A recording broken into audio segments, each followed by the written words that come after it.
All right, the last hunk of chapter 26 of the Srrws of Satan, which does actually end with a reference to vampirism. Him, Jeffrey Tempest, laying in bed with his wanton bad seed wife, uh, who really is just a perfect mirror of himself, and the dread coming up to him whether she be tempted to strangle her as she lay on my breast, strangle her as one would strangle a vampire that sucked one's blood and strength away. So that there's definitely a connection there between Dracula, the novel, and this, which I believe. I mean, actually, I should take a look at the times on this. 1895. They're very contemporaneous.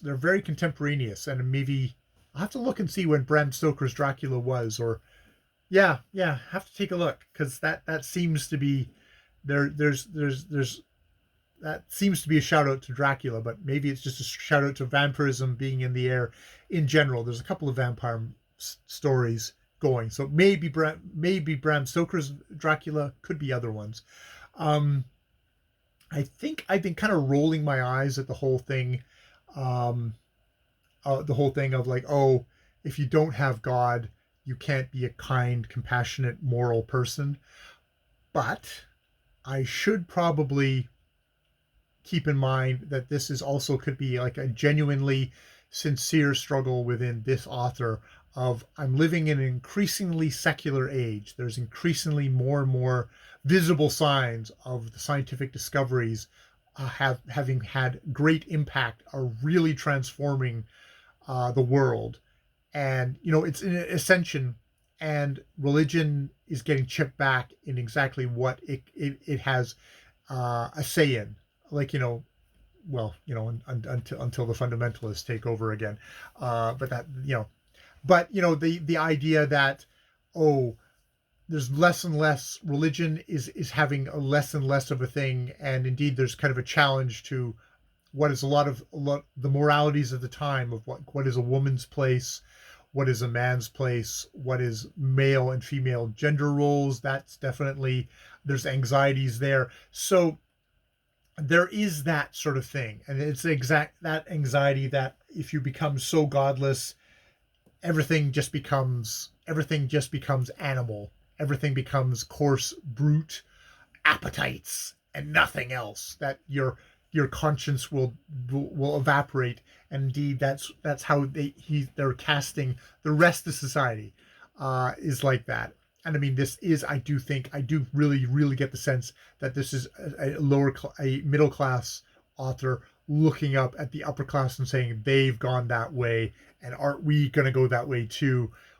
You know, watch out for all this kind of morality stuff. But there is that genuine kind of that genuine worry, anxiety, like how do we balance out the science, the newness of the age with what has been before, what has held us up before, what has been the structure that we've lived our life by before. What happens instead? What happens instead? Which is fairly timeless. I think people are always trying to figure out, how do I live? How do I live well?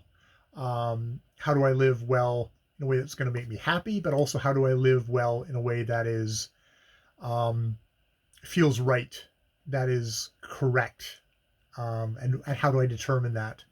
Um, and definitely people saying you live my way, or it's bad and evil, um, and there's that too. So yeah, that's the end of chapter 26. It's just always good to go, like, when I find myself rolling my eyes at stuff, it's often good to think, well, remember this, there is actually genuine human anxieties and worries and things that nag people that aren't actually alien, just aren't something for me as someone who lives in 2024 to look back on a book written in 1895 and scoff at, like I'm above this because I just did my goals video, my themes, and that's all about me trying to give myself structure, trying to give myself, how do I live a well-rounded life where I feel like I've got meaning and satisfaction. And that's how I try and build that for myself, which is tough, and I fumble around a lot. And wouldn't it be good if there was somebody who had this really wise book that I could just follow that, or a really wise figure who could help me? Wouldn't that be good? Um, yeah, and sometimes maybe that would be good, but I also kind of yeah, don't tell me what to do, buddy. What's in it for you? Because there's always something in it for you, isn't there? Um, which isn't to say that there's not plenty of voices already telling me what to do that I am listening to and I just don't realize it. So there's that too. All right, I am going to leave it there. That is me talking about chapter 26 of the Srrws of Satan. More videos later.